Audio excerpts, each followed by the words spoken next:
Sono Mauro Giovanni Vitti e sono il direttore della sezione Parchi, Biodiversità, Programmazione Silvopastorale e Tutela del Consumatore. Vi parlo della misura 8 che riguarda l'ambiente forestale.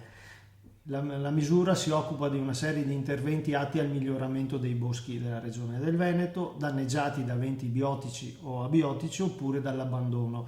Si occupa inoltre di incentivare la filiera bosco e legno attraverso il miglioramento della produttività e della sicurezza delle imprese che operano in questo settore.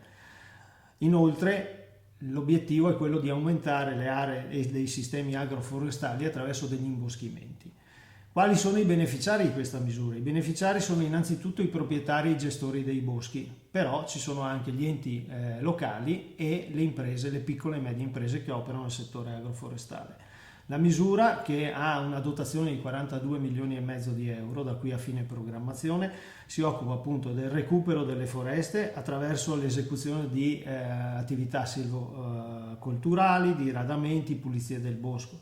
Parte degli investimenti sono invece destinati all'utilizzo del legno come materia prima come fonte di energia, quindi cippato e pellet, poi all'acquisto di macchinari e attrezzature e alla realizzazione e all'acquisizione di impianti. La misura serve inoltre a potenziare la pianificazione, che diventerà lo strumento utile proprio per una migliore gestione del bosco.